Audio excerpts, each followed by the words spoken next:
Yeah, I mean, this pile of stuff that I've been going through, it's really cool looking back at. I'd love to find the person that Yeah. actually, some of this stuff goes with, because it's just, some super old pictures, and I think their family would love it. But then Yeah. on top of that, I mean, there's some stuff in here, like I said, from the Department of Defense, and That's cool.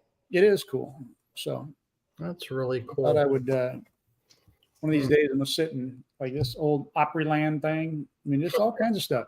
Most of it, like I said, late 40s, early 50s. Um, just cool. Oh, and I got to give a shout out to Pressure Washing Punks. I see. Yeah. I hope you're still out there. Good to see you, my friend. And I just recently I just joined TikTok again because I saw you immediately popped up on TikTok. So you're going to get followed by Tiki's of Tally, one of our new gigs. So that's me whenever you have a Hawaiian shaved ice company following you. So I forgot, that's going to be an interesting video that he does. Yeah. Yes, sir. Mr. Jacob, how are you doing? And yes, to answer your question, we did both make it to the Huge. I wound up having to leave early at the Huge, which kind of sucked, but had to get back and deal with retail land and delivery land and all that good stuff. But no, it was nice. It was a good, from everything that I saw, Huge looked awesome. Yeah. It was a good show, as always, kind of a thing. Thad and Chris really started something good, and the new owners are taking it even up a notch, I think, and I think they're going to continue to do that. And I can't wait to. I guess they got something special planned for next year, so I think. Did they announce where it's going to be yet or not? I don't think so. Yeah. But for some reason, I'm sure that they have. And for some reason, I was thinking it was back at the Gaylord Opryland again, but I'm not 100% positive. So, and I know that one of the owners of that lives 2024. Yeah, Nashville, Tennessee. Yeah, that's what I thought. I thought they were going back there. So anyhow, well, hey there, hi there, ho there, out in Spray Wash land. And, Ray and I get to just chit-chatting a little bit before we even get started. And I'm looking dark tonight. I should have redone some lighting and all that kind of thing. But I'm not in where I'm normally at because things got kind of moved around and all that. But anyhow. Out tonight because I'm reflecting off bald head. I said, I'm looking washed out because the lights are reflecting off your bald head. So you're super light. I'm super dark. It's all good. It'll work out. Mm-hmm. But pay yourself first. And, that's kind of going to be the topic of discussion tonight, and a little bit about, where that kind of comes from and why it comes from. And shout out to Michael J for, suggesting this last week. And I thought it was actually a good topic to get into, because the whole premise, to my understanding, the whole premise of paying yourself first is really about, more about future. And about, I want to say, I'm going to say retirement, but that's not exactly what it is. But making sure that you have the funds available to do the things and to set money to the side, kind of a thing. And so I thought it was a great topic, because I see a lot of guys, and especially in this day and age where we start making really good money in this industry, and then what do you do, and how do you pay yourself first? Why do you pay yourself first? And what are the things centered around that? So, I want to talk about and PWP. I'm so sorry to hear that. Glad you're okay. I sold my my Harley Road King earlier this year, and happiest day of my life to get rid of that joker. I'm getting too, can't do it anymore, man. Can't do it. I hope you didn't get hurt on that thing. Yeah, so they had a near death. You brush with that. Yeah. And we're talking about, this, pay yourself first. And a lot of that comes from, man. Oh, pulverized. But Mike, sorry to hear that, brother. Mike Michalowicz wrote a book, This has been his follow-up book to it. He's written several books, but this one is called Get Different, Marketing That Can't Be Ignored. But he wrote a book called Profit First. And it's Mike Michalowicz. Profit First is another one. And I think his first like big breakout book was The Pumpkin Principle. And part of the gist, and this is the 2-minute summary on here, is profit first is you break apart. Like if our jobs are 20% profit, then we go ahead and write ourselves a check for 20% profit off the top of the job. I mean, if we know that a job is $100, then and I keep, $20 of that goes to bleach, $20 goes to labor, $20 goes to supplies, and $20 goes to operating expenses, and $20 is my profit. Then the minute that $100 check comes in, I'm going to go ahead and take $20 out, put it in my wallet. That's the gist. That's an oversimplified part of it. But here's the not oversimplified part of it. That whenever you start saying, yeah, I want to do that. I mean, and God knows that sounds amazing. I mean, who wouldn't want to do that? I mean, like, I'm going to pay myself first out of this job. I'm going to pay myself first. And okay, great. But if you don't know what your business and your expenses are, how do you know what to pay yourself? And if you're overpaying yourself, then you don't.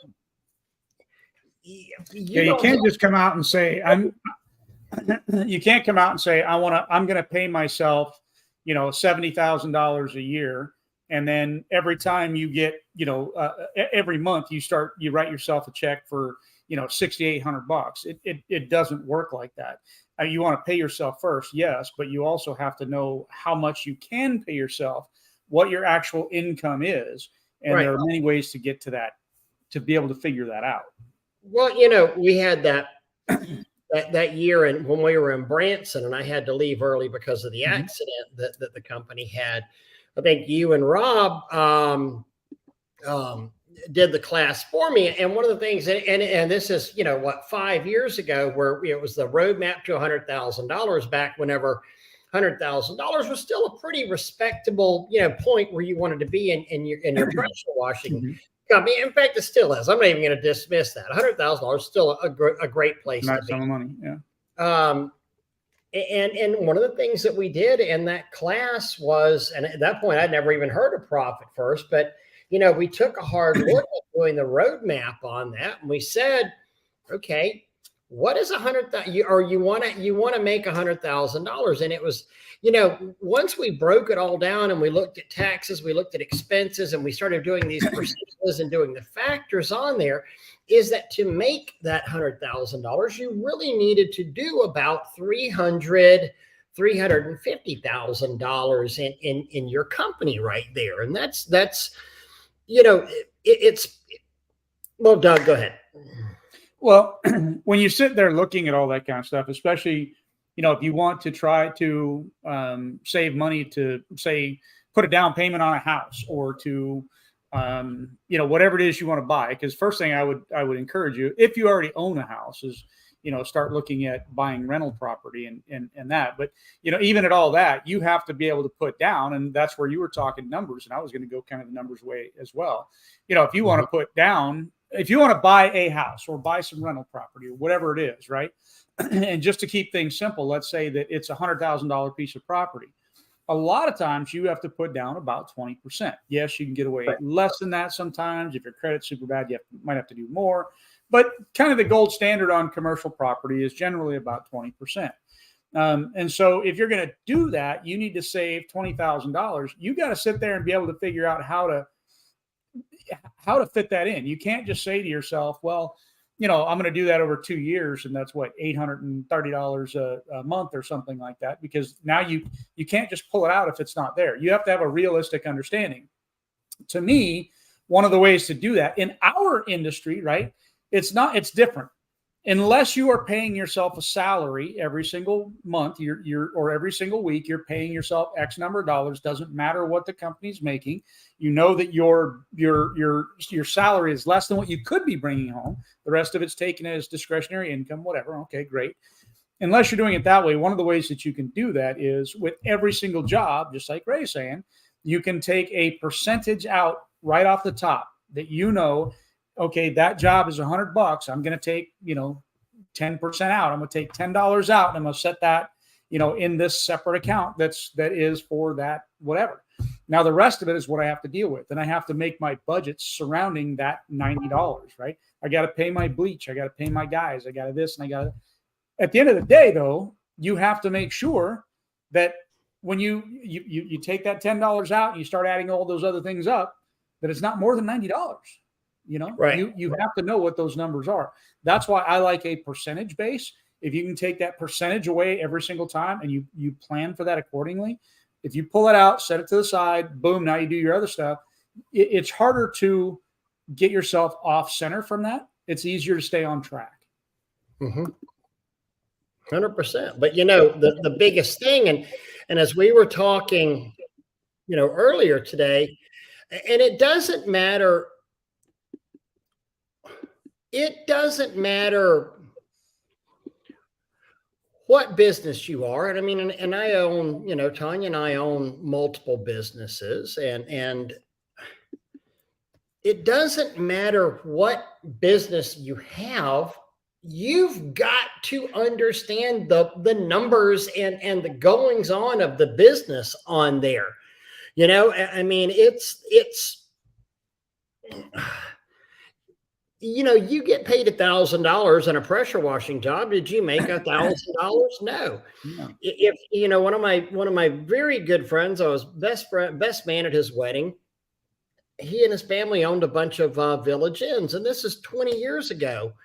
And and he said, I will never forget. He's like, the biggest problem with most restaurateurs is they have a great night and they make $1,000, and they think, yay, I've made $1,000. And you haven't made $1,000. You've made $300 on that.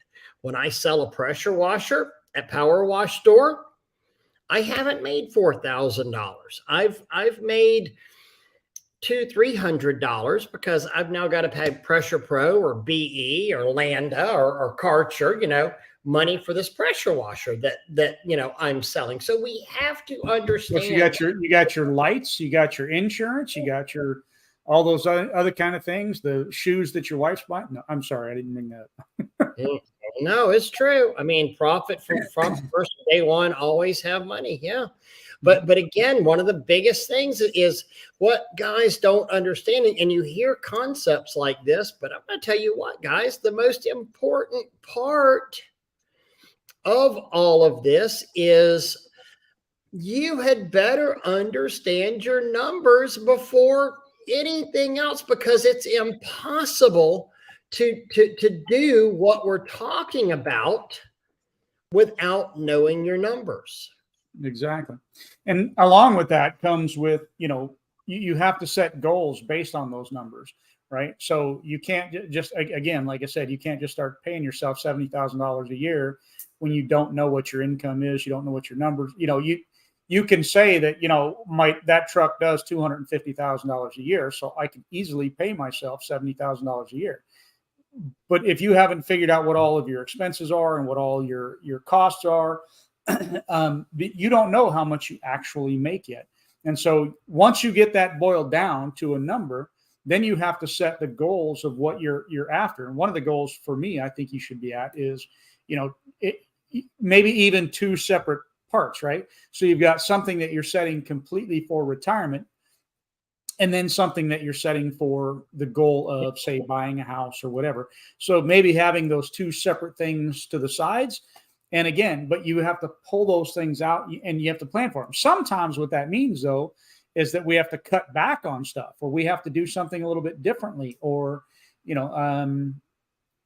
because you definitely don't want to cut back on maintaining your equipment because it costs you more later. So you have to have these other funds as well. So when you sit there and you're doing your budget, you need to pull out X number of percent for you, X number of percent for your maintenance and X number of percent, all these different things to get to what you're actually making, which can be difficult. And I've PWP is right. It's what destroys most small businesses. Think because they have 50,000 make, they made $50,000, 100%. I was talking to one of my guys in Tallahassee not long ago, and he was, we've become very good friends over the course of his, we were always, friendly competitors back in our spray wash days. And I've watched him grow. He's probably number two in he's probably number two in Tallahassee now. and he's become a very good friend, confidant. And he said, we were talking, and I said, part of just the suck part of it is, all of a sudden you think, you just think you're doing awesome because you have that, you deposit that $50,000 check and you're balling all of a sudden. I mean, it's like, man, the bank account gets, 6 figures up there. And then suddenly, you have $25,000 in payroll hit, and you've got $10,000 in Lyft rental hit, and you've got, $8,000 in insurance hit and 401k matching hit.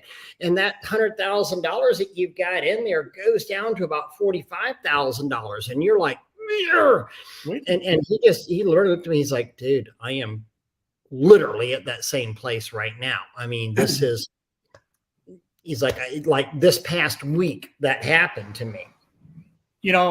I can tell you, it's funny. I mean, I've shared the story before. The very first time I hit over 100,000 in sales for the month, I didn't even realize I was there. And I don't even think it was the first time. I think it was the first time I was told, right? Yeah, Michael J is finally coming on to say, good evening, great topic and all that kind of stuff. Yeah, it's your topic, right? Mm-hmm. Anyhow, so the very first time I knew that I had done over 100,000 for the month, my office managers tell me, you'll do about 112,000 for the month. I really actually had to sit back and look at that too and go, okay. It actually explained a lot to me as well. But knowing where I was at and what I had been doing, and that just helped solidify where I was at and what I was doing. Right. But sitting down with all those budgets and figuring out, can I do this? What can I do? How can I do? Why can I do all that is an important thing for those goals and everything else. So, and I've shared this before. One of the ways that I did that too was like my shop, for example, when I bought Cajun Soft Wash, I think the building that Cajun Soft Wash was in, I think I bought that in 2018. Right. And December of 2020, I paid that thing off. Right. And, just right before I sold my company, I paid it off. And so you look at that, that's two, right at 2 years to pay that thing off. And I'll tell you, it wasn't a cheap building. Right. So it was up there anyhow. But what I did was I took, again, so first of all, my wife and I were living basically paycheck to paycheck. And the reason we were doing that is because we were, in a way, paying ourselves first, though we weren't taking that money to us. We were doing it towards, retirement and towards these kinds of things. So if those of you that know me know my story, I mean, I started $40,000 plus in credit card debt, on the verge of losing the house, all that kind of fun stuff. So I knew I never wanted to be there again. Right. And so I had a separate account set up for my credit card payments that came in. Every time that account hit $6,000, I took $5,000 of that and I took it as an owner draw and I put it down on whatever it was, either my building or my house. Right. So at first it was the house, and then secondly it was the building. So that's when you start to realize, once you're getting up there and you're really turning the money and you're doing good and all that, and you're writing that, $5,000 check into that account and you're doing it, a couple of times a month. Yep. And then you're all of a sudden, you went from this big note on your building to it's just paid off. I mean, That's an awesome thing. So that's that might be probably something a lot of guys may or may not be able to do. But when you get to a certain point and you pay cash you've paid everything off. I don't mean to pay cash for everything, but everything is paid off. Yeah. And if you have a lot of bills, one of the things that you need to do is to take your, and I don't remember where I saw this, but I believe in it. And that is take the lowest dollar amount that you have in your bills and pay it off first. Okay. Some people will argue you pay down your highest interest rates first. Okay.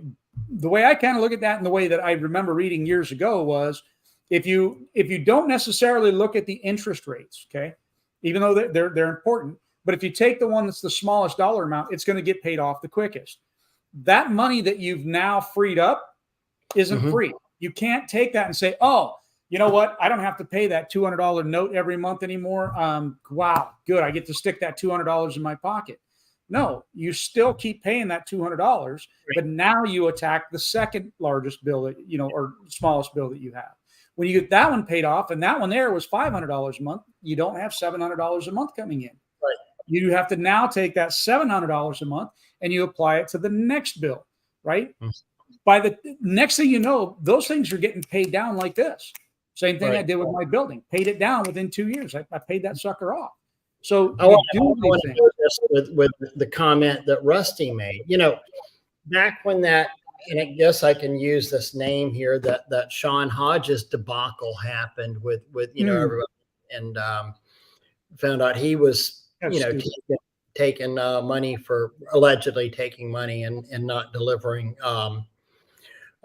vehicles. But I remember on some video that I was watching on one of the, I don't know, I guess it had to be on YouTube, maybe on Facebook, and some guy was commenting that, I had to be on Facebook because people were they were talking back and forth, but somebody had done a video and this guy started chiming in, was typing, and he's like, he made me spend like $120,000, $130,000, something like that. And somebody's like, oh my God, what size? And keep in mind, this is a new guy in business. This is a brand new guy in business.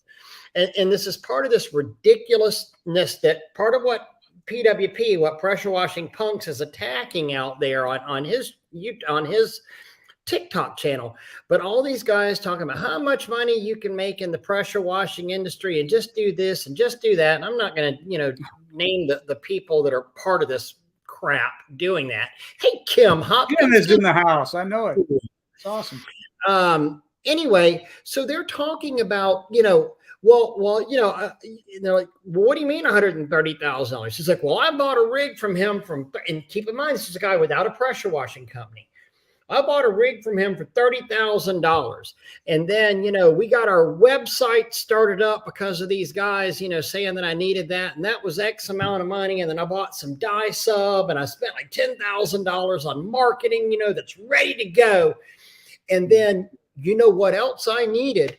I needed a big truck. I needed a big, bad truck, to pull this $30,000 rig that I'm starting my company out with. So I went out and bought an $8,000 Chevy 2500 out there. And of course, he's blaming Sean for this. Now, again, allegedly what this guy did, if he did that, very, very bad person. And he put a lot of people in a bad scenario. But you did it to yourself too. I promise you, nobody made you go out and buy an $80,000 truck. And when we sold Spray Wash, the final year we were in business, we did $1.3 million in business. I had 5 rigs out there. All of our rigs did not cost $80,000. At least all the trucks pulling our rigs of those 5 did not cost $85,000. I finally broke down and bought myself a 2017 F-250. Looks nice. It's an XLT. We had a lot of F-250 base models and old utility trucks that we wrapped up and made them look great. I don't have a big screen in my personal truck. I've got a little 3.5, and I've made more money in pressure washing probably than most people ever will. But it is the delayed gratification. It is the making stuff work what you made. And nobody made that man go out and buy an $80,000 vehicle. To me, sometimes when you look at stuff like that, that's more ego driven than anything else, or a false sense of I have to have this because if I look successful, I can get a higher price tag, which there is definitely a point to that. And there is definitely a certain class of people that I can sell to better, having a nice wrap truck and, nice uniform on and all this kind of thing. And it's something that I think that you want. And it's amazing to me, actually, what you can take an old beater, ugly, nasty looking truck and you throw a wrap on it. And it looks like $1 million. Yeah. Changes the world right there, baby. Oh, absolutely. Yeah. That $80,000 that he spent on that truck, he probably could have spent, say, $10,000, $12,000 on the truck, another $3,000 on a wrap, and given the same overall appearance. I've actually had trucks. I've had trucks for the company where the wrap cost more than the truck. Oh, absolutely. And Anthony, that was whenever I bought my truck. I literally bought that you've seen my truck. I bought that F-250 in mind going, one day this will become a crew truck, and there's no need to have a King, as much as I'd like a King Ranch or a Platinum. I didn't feel that I knew that it would, because practically speaking, if I was to go and buy myself a truck, I'm going to make myself, I deserve this. I deserve a nice King Ranch. I deserve this. Okay, maybe I did, but I'm still going to be putting miles on that truck. It's going to be my estimate vehicle. It needs to be wrapped. If it was something, I did 60, 80 hours a week consistently with spray wash. If I was going to have my truck that I didn't drive for business, it would have had 2,000 miles on it at the end of a year, because I was always in my truck for business, and it's always business, guys. And don't get me wrong, we're definitely not saying you shouldn't treat yourself to that, F-350 King Ranch dually with the, aluminum high-rise wheels and jacked, whatever you want to have with the gold steering wheel. If that's what you want for yourself and you can afford it and you've gotten past all these other things and your bills are paid off and all that that's great.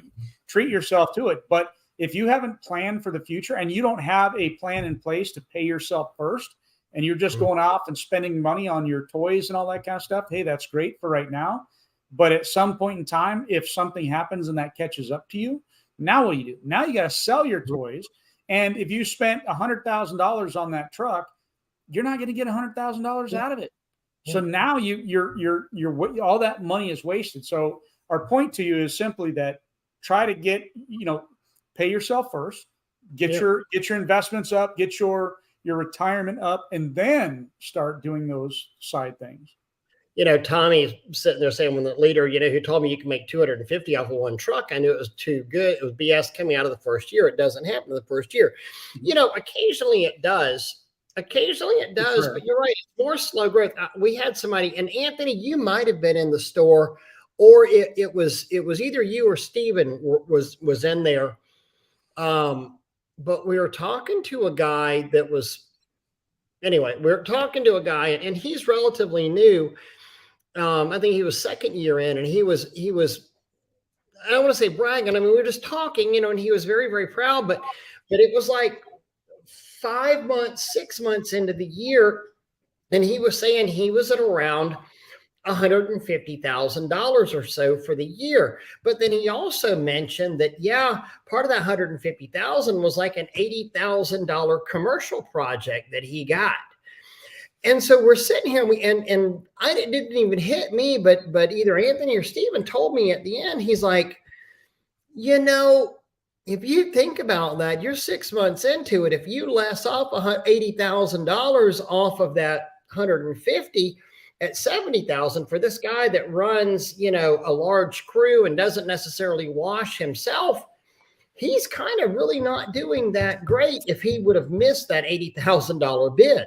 On it. Now, we don't know what kind of business he displaced and stuff doing that $80,000 bid, but it's kind of true. If you think about it, if all of your eggs or half of your eggs are in that one basket, if you had dropped that basket, you got kind of a problem on there, and your numbers are a lot different than what you're thinking.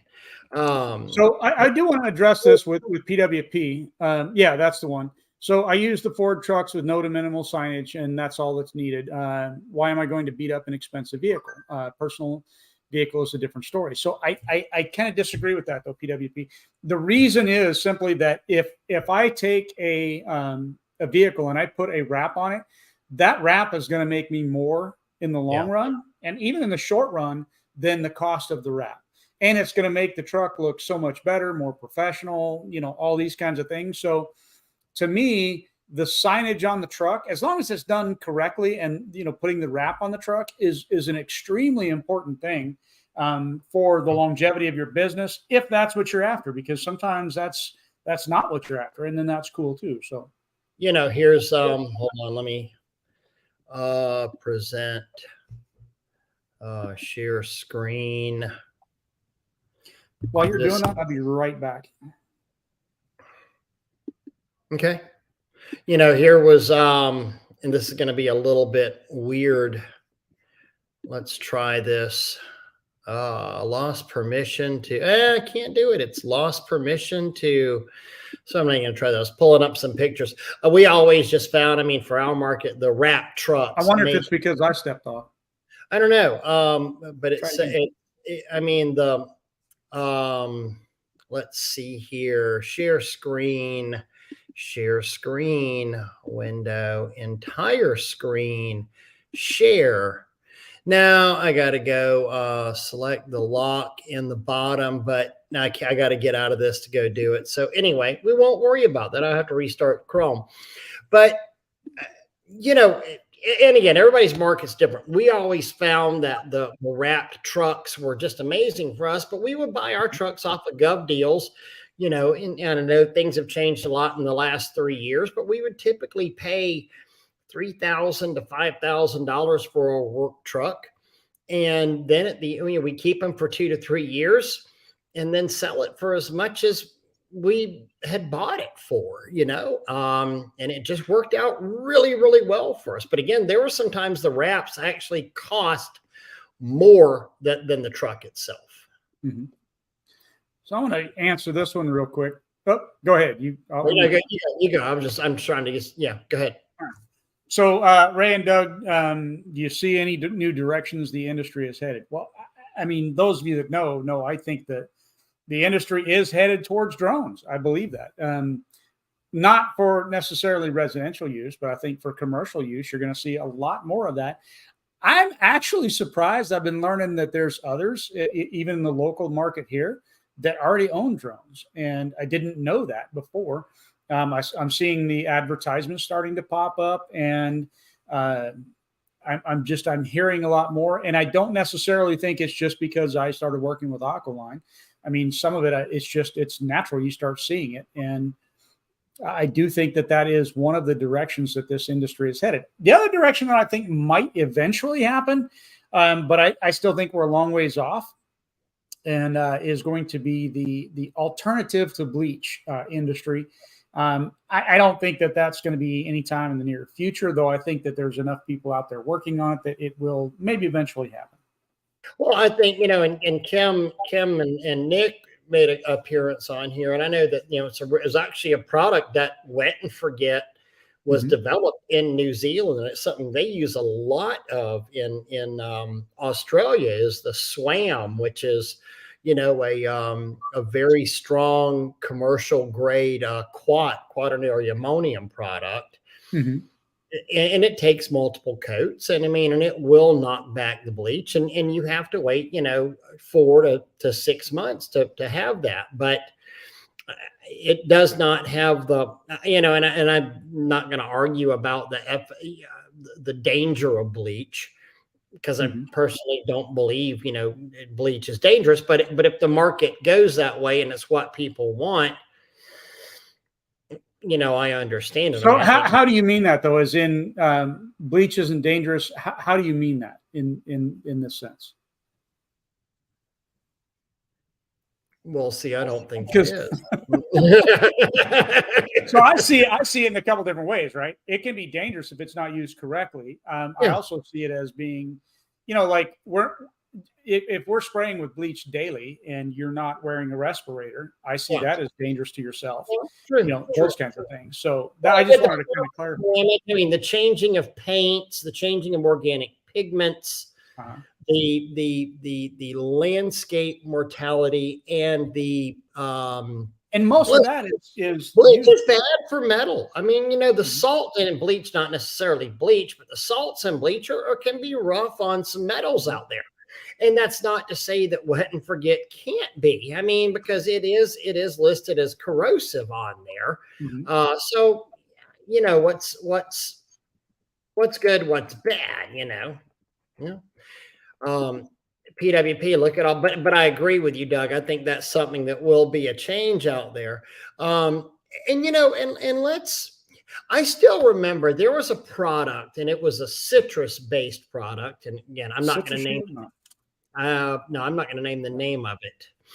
Doug, I don't know why that popped out into my head when you said that. So no idea, but I remember the guy trying to get me to be a distributor of it, and he said, well, you know, this is a great product. And I said, does it have the knockdown of bleach? No, but see, you'll get to wash this place, you know, every 6 months or so, because it's going to keep growing back, but it's a safe product. And I'm like, honestly, I have a hard time at my bids, you know, closing it at what I do once a year, once every 2 years for this. You know, every 6 months. Going to them every 6 months and needing to wash it again on there. And the person that was saying this product is like, well, yeah, it's not going to have the knockdown that bleach is going to have. Well, and then the other side of that is you could argue, well, yeah, but if you're going back every 6 months, it won't have to cost the homeowner as much. But so I could agree with that if it were on the roof, but not on the house. You still have your property protection. Even if you can say, I don't have to do the plant protection, I still have to do the property protection. I still got to, you know, protect the property from electrical issues, right? And we can get into that whole argument that you and I both agree is not an argument. You should be doing it. Yeah. And you know, it's and you it's and one I of those things where you really no, can't discount that price. There's no national contract to where you can buy my contract that my lawyer has gone over and it protects you from any damage. Bullcrap. If anybody hears that, that is unadulterated bullcrap, because every state's property laws are different and the liability laws are different in every state. I am not an attorney, but I promise you an attorney would tell you this. There is no blanket pressure washing contract for the nation. And there's no contract that's going to stop that can stop you just from somebody filing the suit against you, period. So Anthony, one pros just asked this: do you have to have a pilot's license to fly a drone? So you have to have a Part 107 license, and let me clarify that that's for any drone if you're flying it commercially. So even if you buy one of these little teeny tiny things and it's got a camera on it and you fly it up to take some pictures, right, and you're doing that for a commercial purpose, you're then supposed to have your Part 107 license. Okay, so it doesn't matter that it's, you know, the big pressure washing drone or the little teeny tiny drone. I think Ray's going to, I see the little look on his face like, oh, I thought you were bringing one into screen, but now I don't know what's wrong with me now. Yeah. Anyhow, so yes, you do have to have your Part 107 license to. If you're technically doing flyovers on your job and using that for a commercial purpose, you need a drone license. But not only that, but if you have 2 pilots on the job and you just simply hand the controller over to the other pilot, that's fine. You can do that, but you're liable for what that other pilot does, because when you first take off with it, you're supposed to enter in, you know, the pilot in command, and you know the only way to get the pilot of command out and put another pilot in is to land the drone, do the thing inside the controls to reset that to say this is now the pilot in command. Because as a pilot, you get your certain numbers assigned to you and all that kind of stuff. So, yeah, it's there. Saw a wash drone go past his house last week. Probably going to do a post-construction wash in a hotel. Yep. Gene, 100%, buddy. I think I know which one that was. I mean, well, depending on area, I think. It's not the gun; it's the user. Yeah. Exactly. That's what I mean. We've been saying that for years. It's not, you can't blame the bleach for things that are going wrong. Most of the time, it is on you. It's the person that's applying that bleach. You're doing it. I just had the discussion, not really discussion, but with somebody today about 100%, spraying something with 100% bleach. There's just really not a need for 100% bleach. There's just not. Sorry. So that's the case. If you're 50% bleach unless you're doing tile roofs. Yeah. Come on, man. And that's the thing that a lot of people I just don't think understand. And it's about, but if I spray it, it's going to get done so much quicker this way, which isn't necessarily the truth either. No, that's not. That's not. Let's see here. Paid off my $10,000 truck with a 1500 wrap for 3.5 years ago. Sold a Southeast SESW mini skid and built my own for $4,000. I have an $18,000 trailer I'm paying off. Thinking of selling my mini skid and truck. Focused on paying off my trailer. When you guys sell a work truck, would you take the wrap off? 100%. Oh yeah. Oh no. My wrap would always. There's no question about that. Unless I'm selling my company, that wrap is coming off. There's no question. There's no ifs. There's no ors. There's no ands. There's no buts. I'll put it to this way. We had a flood come through and flooded out our trucks, and same thing. We're taking the wrap off of that truck.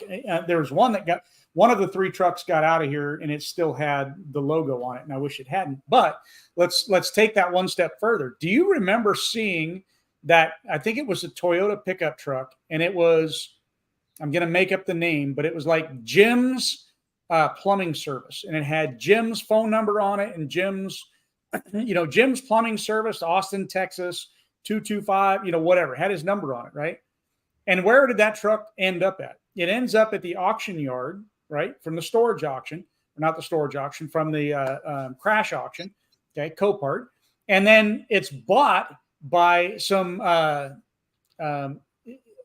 what's the right way to say that? People in whatever country that was that we were, Afghanistan, and fighting us. And so they have this truck, and they've mounted a machine gun to this truck, and they show it on the news. And it's this guy's truck, with his logo and his this. I think there was even a lawsuit over that. So, yeah, I'm absolutely, because I have no idea what's going to happen with that truck. Whether I sell it. And not only that, but I don't want the guy to pull out of my parking lot and he doesn't remove the wrap, and he drives around. He's driving like an idiot. And I just put in a bid for $100,000 to do some building, and this guy happens to cut off the wife of the no way, I'm taking that wrap off, definitely. I mean, when we had that accident in our truck, I actually went to the junkyard and pulled the majority of the wrap off of the truck, at least all the identifying things that had the company name on there while it was in the junkyard, because I didn't want an optic of somebody taking a picture of a wrecked, spray wash truck out there. That even goes so far as, I've heard some guys, well, we just paint over it, whatever. But that's at least better. But nonetheless, even doing that with the way the wraps are, you can generally just wash the paint right off of them. So I definitely recommend, Do you need larger drones to fly loaded to heights like Doug? I'm going to let you. This is all up in your wheelhouse. Yeah. See how you are. So I just answered this question today with a potential client, where the concern is how high can the drone actually go, right? Well, the standard, quote unquote, is between 10 and 11 stories, but that's not even true, because there are so many different ways to take it higher than 10 stories that it's not even funny. I mean, and it's not even going to be all that difficult to do to get it that much higher. So there are just ways of understanding and using things correctly. I think I was hearing today that the only requirement by the FAA is that when it takes off, okay, that's where everything is defined at to begin with, when it takes off, it can't have any more than like 55 pounds. Okay. So once it starts going up, then it contains that load, but you can get up there quite high if you know how to make that happen. They did a 70-story window cleaning. That was one of the things that we did with SH Destroys Lungs. Part of when we were researching plant and property protection and learning about bleach, you and I both intensively did that. But bleach attacks biological material. It's one of the things we talk about in the class, and bleach will attack mucous membranes. It's one of the reasons that if you're ever in a pool screen, an enclosed area, man, it's going to kick your butt whenever you walk out of that pool screen. I mean, you're just coughing and gagging and hacking, and it's the bleach, guys. It's the bleach attacking your mucous membranes. Well, here's my thing on that too. Think about it when you go home and your wife says, or your spouse, or your kids, oh God, you smell like bleach. You just smell like bleach. You go to the gas station or the grocery store, man, you smell like bleach, and you're sitting there thinking, I don't smell it. You think no? Why don't you smell it? Mm-hmm. I mean, so what's your thoughts on green ox? I actually have some green ox on the floor right now, and I keep it there, and I sell it every now and then. I think it works. I also had one of my customers, and he went and did a test area. He loved it. He paid, bought 10 gallons of it, and yeah, it was quite expensive. He wound up having to restain a lady's wooden porch ceiling, one of our customers here. And I felt horrible because I was like, yes. But he said, and it was a poor, and he said, I had a bad feeling about this job. And I even tested it out. The one area that I tested, it didn't cause a problem with, but it was a typical stained porch ceiling, wooden stained porch ceiling. And the pigment was there, but the protection was gone. The urethane or the linseed oil or whatever was offering the protection on top of the stain was gone, Doug. And so that's really the problem too with a lot of the tests that we do, right? Because we talk about, do a test spot. But a test spot is only going to tell you about that one spot. Things can be different on other sides, and depending on where you're at. And how many times wooden doors? Great example. Wooden door. You can sit there and spray a wooden door down, and the top half of the door is great, but the bottom half of the door, where the sun is coming in under the porch, and you're getting that west or that afternoon sun or that morning sun. And it's just hammering away that urethane. It's hammering away that protection. And you spray the door down, and from waist level, it looks great. And then from waist level below, it's raw wood. Mm-hmm. There's no pigment left on there. Yeah, and that's a prime example. Yeah. But I mean, but put it like this, PWP. If you're looking for a no bleach alternative to clean paint, vinyl, hardy board, anything other than raw wood, it's a very effective no bleach alternative.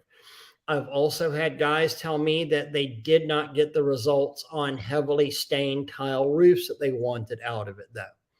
Mm-hmm. But as far as just, I want to clean something,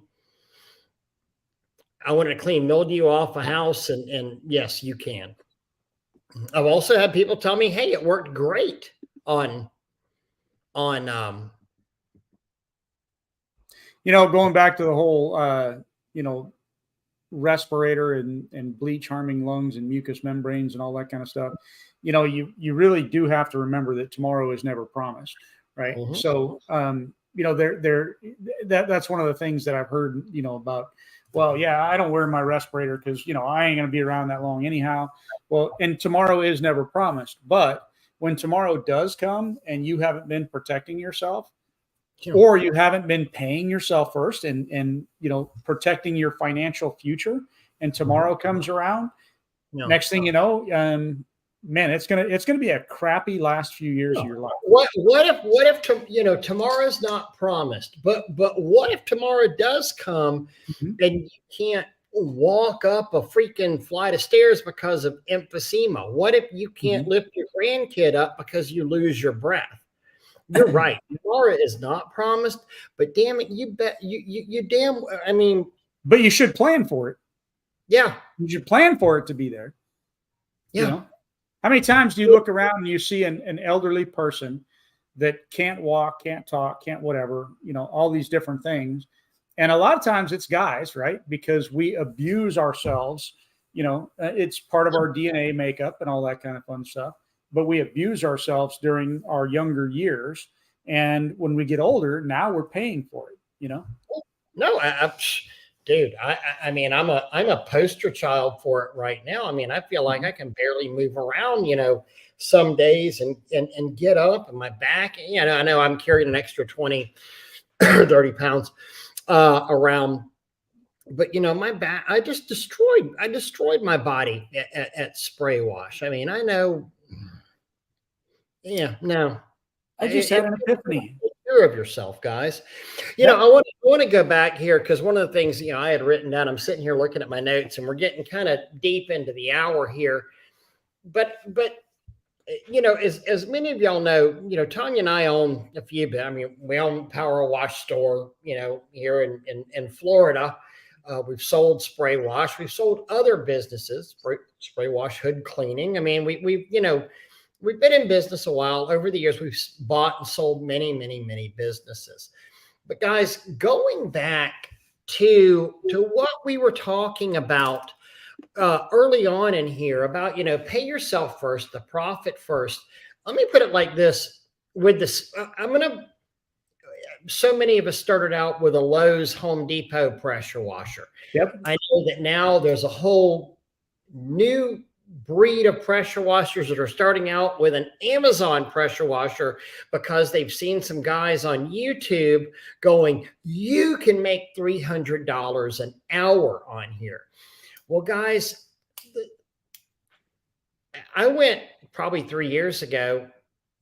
I was walking through Walmart, and they had that place that does the vintage snow cones, right? The vintage snow cone machines, like $19.95.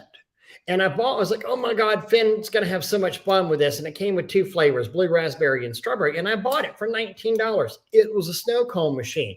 Now, our new business that Tanya and I have, we have a Tiki Shaved Ice franchise. That franchise and truck was, let's just say it wasn't $19.95. I mean, we're multiple six figures. A little more than that. The equipment on here, you know, for the Wrights Tower area and the very large, you know, vehicle that's self-contained. The equipment is the equipment, you know, and I get a nice, fluffy, beautiful shaved ice snow out of the Tiki's truck. I get chunky ice out of the other one. But it doesn't matter which one I started off with. It doesn't matter if I sat up at the flea market with my Walmart 1999 ice crusher and said, here, you know, that's $5.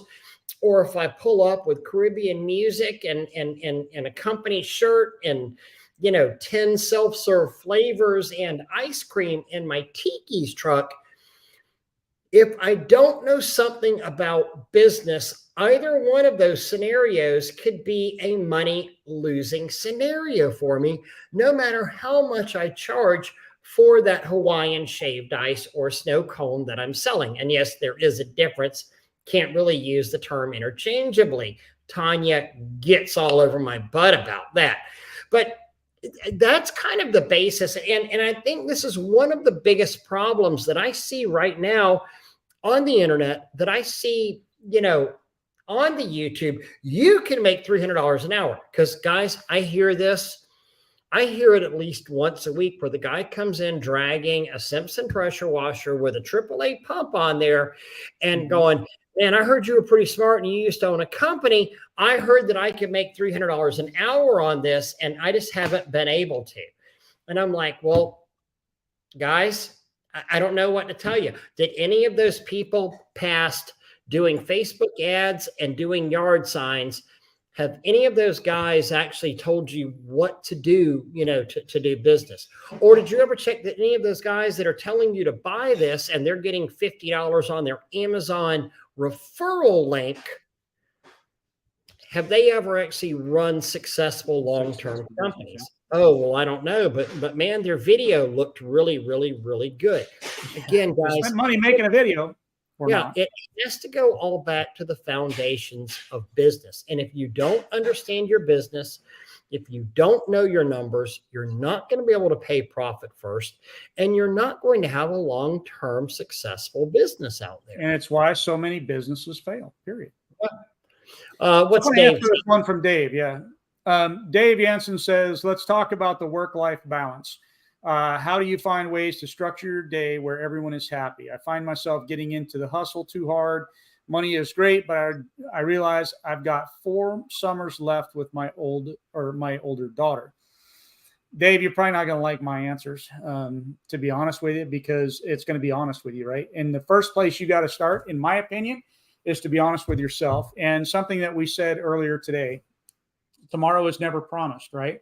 So one of the ways that I got past it, because I think all of us pretty much, I mean, are going to be in the same boat, right? Where we spend so much time working and we're building our businesses and we're doing this and we're doing that. And, you turn around and you look back and you realize I didn't spend any time with my kids and they're now 18, 19 years old. They're moving out of the house, right? Mm-hmm. One of the ways that I stopped that, and I hate to admit that I didn't stop it soon enough, was by realizing that, okay, when I get home and I have to pick a time, and that time is typically about 6:30 in the evening, everything is off. It was very hard. It took me probably 6 months, I'm going to say, to get into the mindset of actually shutting down. And it got to the point where I quit doing stuff after about 6:30, and stuff I really needed to get done. But then I came to realize that it did wait until tomorrow. It did wait. I feel like it can't, but your kids and your life and all those other things are so important that you don't want to forget about them. And this is where I'm going to say, pay yourself first again, right? Pay yourself with the surrounding of the love of your family and making sure that they know they're appreciated. Today, I guess, was National Daughters Day or something to that nature. And I heard about it through Facebook, and I texted my daughter and I said to her, I hear that today is, National Daughters Day or whatever it is. And, sorry, I didn't know that. But at the same time, I don't care, because I treat my daughter like she's special every single time. I don't have to worry about one special day of the year. I don't have to. Well, so, one of the things that we would do, Tanya and I would do, and because we got so incredibly busy, we would make sure that we scheduled time away with ourselves, because let's face it, when we would try to take nice vacations with the girls, and then we would try to get out of town about once every 2 months, where we shut it down. We go away for 3 days. And it was more time. I'm not going to take credit for this, because that was Tanya going, "Hey, let's go do this. We know we need to do the," and I wouldn't with on it, but she was the driving onus behind that. But we would try to get over to St. Augustine, or we would try to get up to the mountains, or over to Biloxi, or do a little something every couple of months, so we could get away and go have a little bit of couple time away from spray wash and away from the headache. We were always boat people. So, we bought the boat and, tried to get out in the boat once a week and kick out on and enjoy that a little bit, and the Sunday family dinner. I mean, people always follow us for the on our Facebook, where Tanya talks about cooking the Sunday family dinner. That's been something that's been so important to her for years and years and years. I can't tell you how impressed I am over that.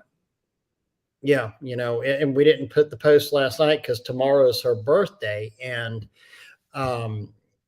we actually took her out to dinner because, it's a work night tomorrow and we had the kids. We were actually able to spend some time, and take her out. We did Sunday family dinner at a restaurant down at the coast last night for Tanya's birthday. But our Sunday family, our Sundays are very sacred to us and sacred to God too.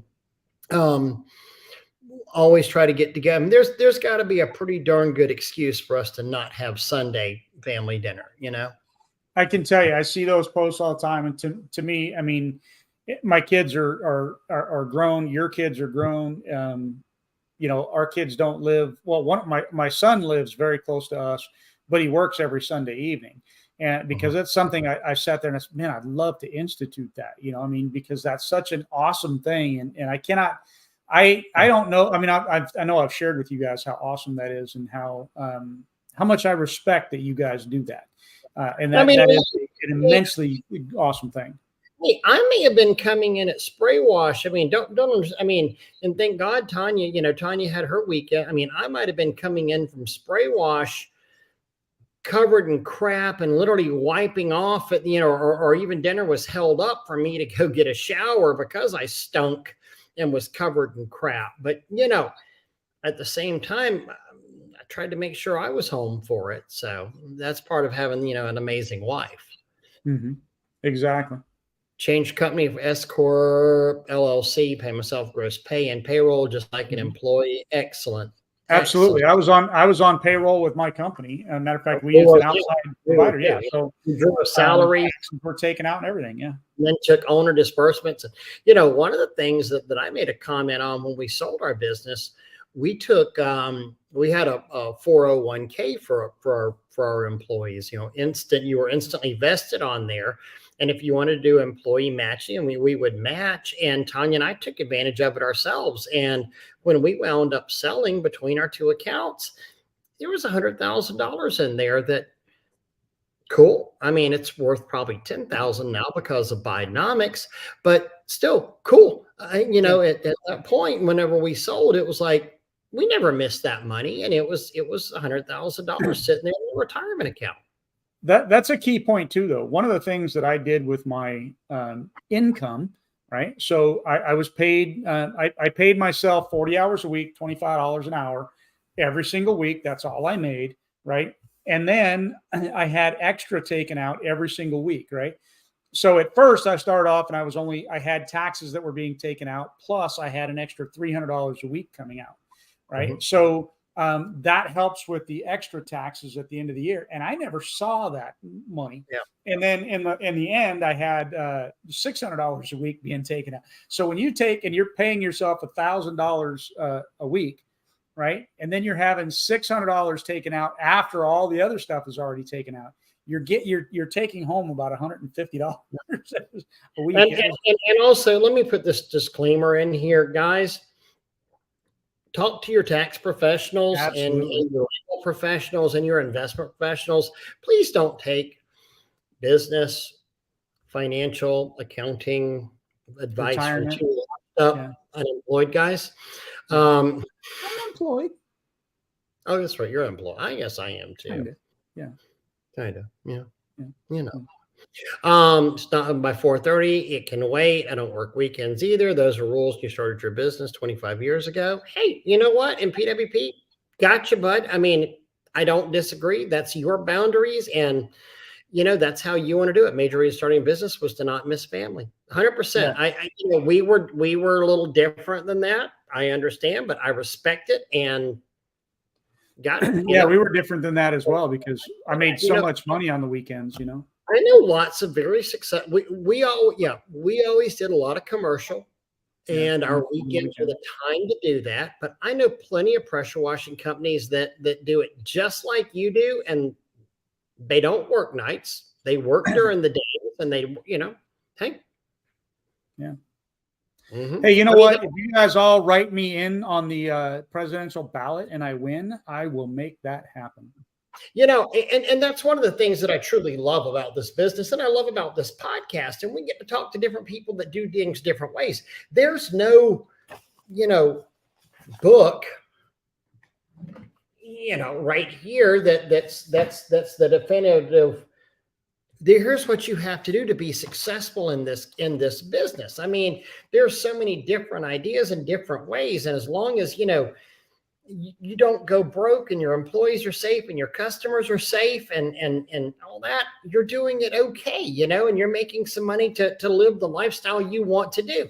There's not something that says you have to charge X dollars an hour. Exactly. You have to use X equipment. You have to do this and you have to do that. I mean, the guy that taught me how to wash, dear friend of mine, I've known him for a minute. We went to high school together, still a customer. I mean, he was a guy that we would send referrals back and forth. He's literally the guy that helped me get into washing. He still to this day uses, now he bought a Comet 5 gallon a minute pump for me to put onto one of his Honda GX390s. He's, been washing longer than anybody else in Tallahassee, probably 20 years and still going strong. He does not have a skid type unit mounted. He uses pull around DeWalt style pressure washers and Gould's booster pumps. It's how he does it. Now again, one of his pull around 390s has a 5 gallon a minute at 3,000 PSI, but he doesn't believe in skids. He doesn't have hose reels for his pressure washing hose. He does relatively very little pressure washing. Mm-hmm. There's not and he probably makes more than most guys watching. I mean, he does good. He's got 2 rigs doing that. He's done well. Michael J., congratulations, man. 30 years for Abe Brothers Abe Brothers pressure cleaning. I almost said roof and pressure cleaning. So that's nice, that's awesome. Michael. Mm-hmm.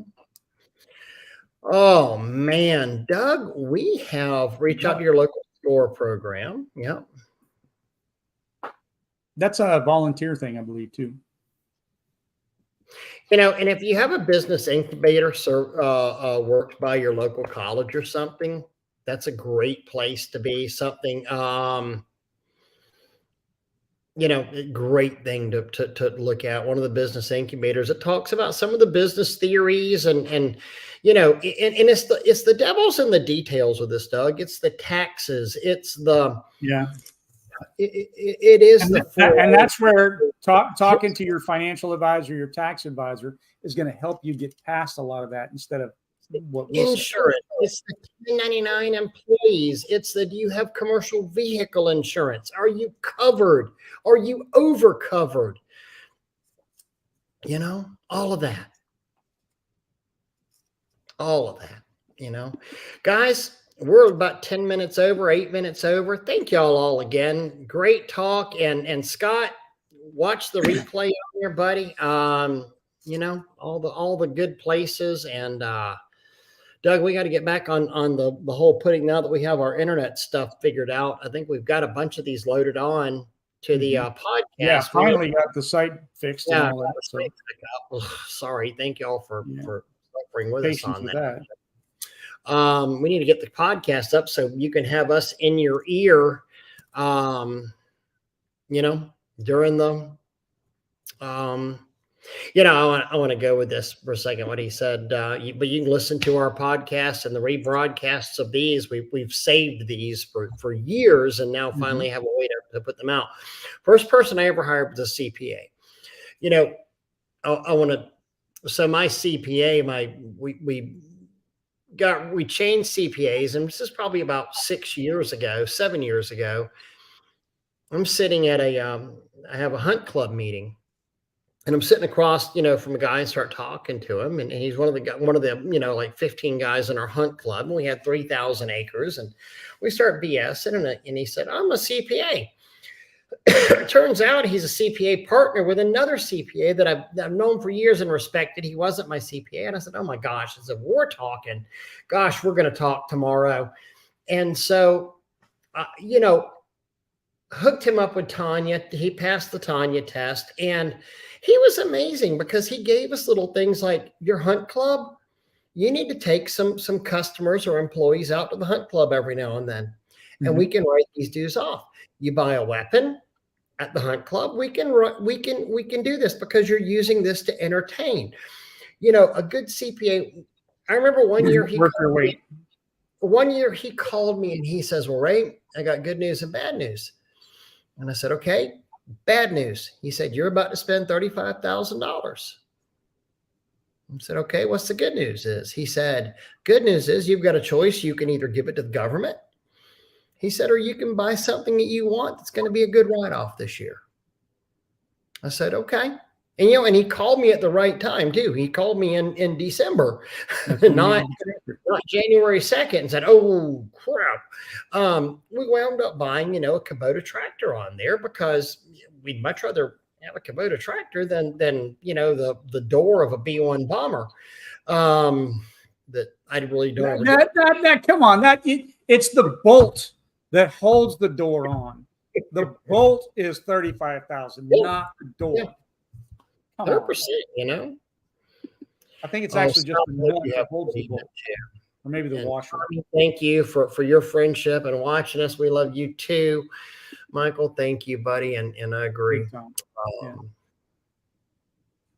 All right, Doug. Appreciate y'all. Y'all have a good night. You too. Thank you.